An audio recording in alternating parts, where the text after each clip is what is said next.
Yeah, I'm doing a book tag video. I know I don't make this type of content often, but I figure it would be a fun time. And I also just needed a quick video to make.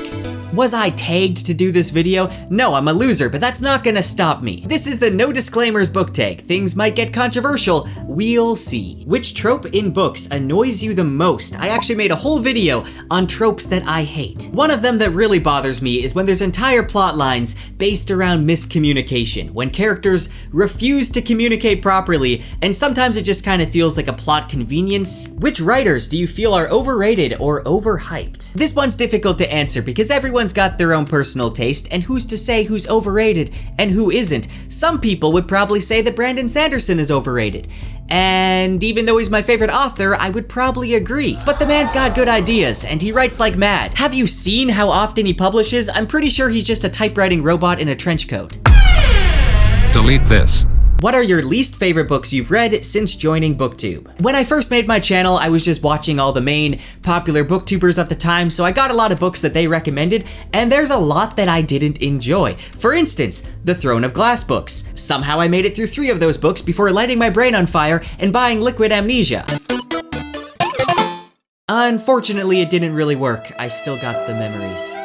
Caravel, I chugged 2 bottles of Liquid Amnesia for this one. I just want to forget. Eleanor and Park, that's another one. You know, I think the problem is that I'm not the main demographic for these books.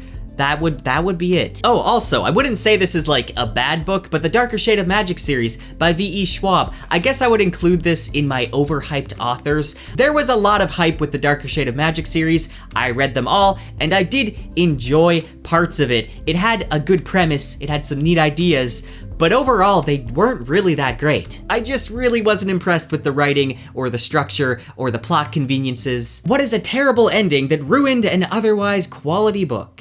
The dictionary. I mean, where the hell did that zebra come from? He was never mentioned before the last page.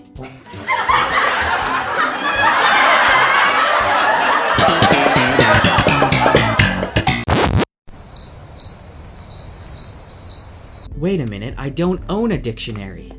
This is a copy of Inkheart. There's no zebra. Not this time. No, but really, Alice in Wonderland, she does all this crazy stuff. She grows big, she grows small, she talks to a hookah-smoking caterpillar, she even plays croquet with a bloodthirsty queen, and then it's all just a dream? That wasn't even the right book I threw. That's how mad I am. I'm sorry, Garth Nix. Have you ever had a dreams that I think I remember being disappointed with the Mockingjay ending as well. That book wasn't really quality though. Like the first 2 were good. The 3rd one just felt way too rushed. Which fictional characters do you wish were not killed off? That's spoiler bait. Well, I guess I'll say with no spoilers, someone in the 3rd Stormlight Archive book who was about to become a Knights Radiant. I wish they didn't die. I understand why they had to, but I'm still bitter about it. Even though I didn't really care for that character through most of the book. What are some of your bookish pet peeves? When a book cover has something that looks like a sticker, but it's actually not a sticker, so you can never remove it. When books in the exact same series are not the same height. When people bend the entire cover of the book while reading it. You are my enemies. When people watch a YouTuber give a negative opinion on a book, and then they make that their opinion, and even argue it, even though they've never actually read that book for themselves.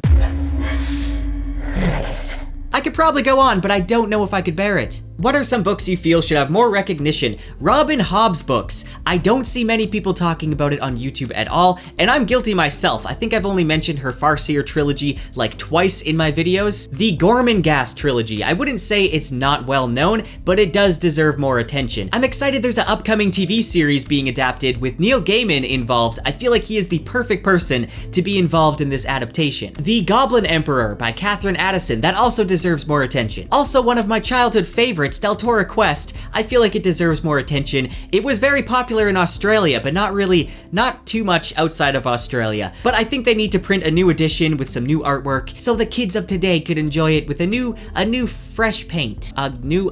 a fresh cover. What are your thoughts on censorship and banning books? I don't agree with banning books or censoring books at all. Obviously, if there's some controversy with the author, then it's up to the reader to decide if they want to support that author or not. And you can still enjoy a book without agreeing with the author. You can separate the art from the artist, though in that case I'd probably try and buy the book used because I wouldn't want to support them financially. The only time I think it's okay is if a school is banning some inappropriate book or something like that, or a parent is banning you from reading a certain book, then it's okay. So that's it. That wasn't too bad. That was the no disclaimers book take. Let me know your answers to it down in the comments, and I will take some people now. Okay, thanks, bye.